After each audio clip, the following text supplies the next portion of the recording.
I wanted to go through some of my Lavera favourites. Now some of these have been my favourites for years, and you know, they're a steady part of my beauty arsenal, and some of the things I'm going to go through are slightly more recent discoveries, but I just want to take you through them and tell you how I use them, how I incorporate them into my skincare routine. But I've got a little bit of a a warning for you before I start, which is that I'm obsessed with rose. So I could have done a whole video on rose things from Lavera, because Lavera just happened to do rose like nobody else. They've got a huge range of rose products, so I'm spoilt for choice. And they do this range called Wild Rose, which is from the Faces range, which is, it smells like roses and sweets mixed together, so it's the perfect combination.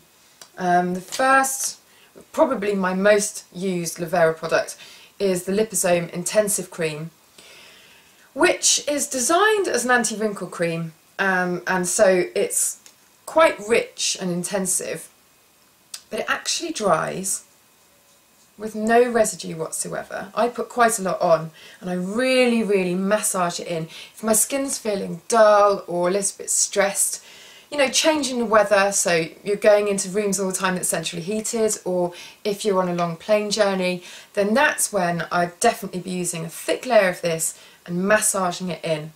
And it doesn't dry with any particular residue, but it leaves this nice, dewy, healthy finish. So I absolutely adore this one. There's a cleansing milk as well, which I use in the same kind of way. Very thick layer, and you can use it over the eye area too, so you massage that in, remove your eye makeup. And I'll usually do it when I'm sat in the bath, and then leave it on for a few minutes, take it off with a muslin cloth, and just leaves my skin feeling nice and nourished, so it's not a stripping cleanser by any means. Now obviously everything's very natural, and no nasty ingredients in there, but if you do find that your skin is very easily irritated, ultra sensitive, and you're allergic to every single ingredient under the sun, then I can't recommend highly enough the Neutral Cream, which is a lot thicker than the rose one. So great if you've got very dry or very mature skin as well. But it's just very rich and very nourishing, and really just gets in there and makes your skin feel very soothed and calmed.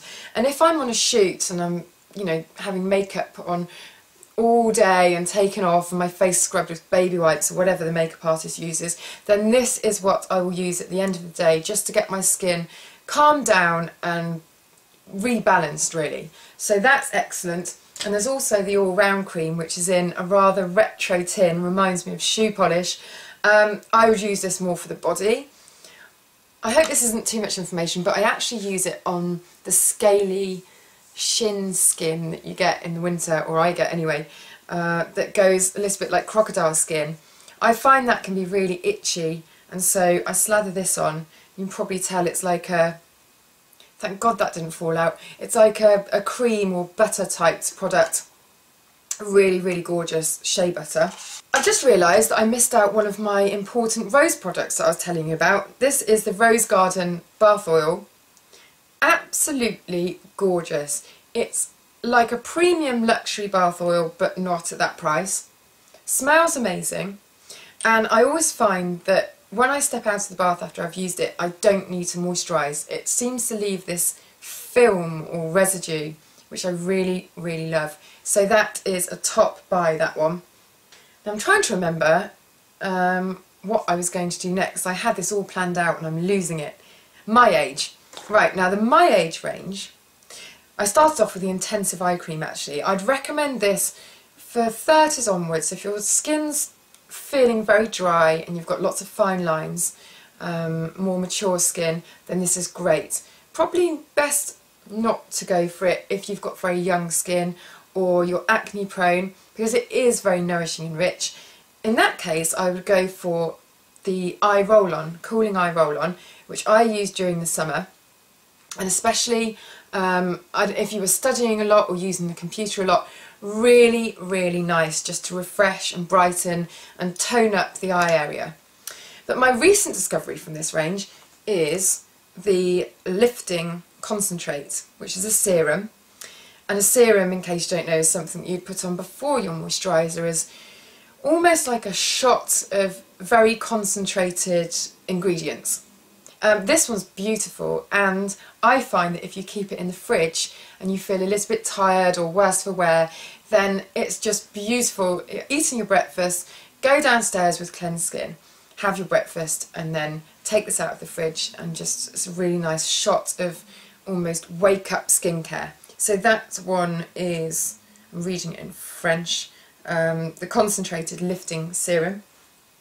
And my most recent discovery, which is the Summer Glow Facial Moisturiser. Now, this is like a gradual tanner, and it's a really nice foolproof way of using fake tan on the face. This one's actually quite instant, and I find that the very next day, or even during the day, it develops this really nice sun-kissed glow. And moving into autumn or the winter months especially, it's nice to have that healthiness to your skin without having to actually go in the sun, because most of us, you know, can't go on regular winter sun holidays. So I've actually got this on at the moment, and it's just giving a nice radiance without being too obviously tanned, because, you know, it's nice to have that pale and interesting look as well, but sometimes we just feel a little bit jaded going into winter, so that one's really, really good. So that's the last product I'm going to show you today. Hopefully that's given you a good idea of the products that I use and the way that I use them and how I incorporate them into my skincare routine. But hopefully I shall be back soon with more recommendations.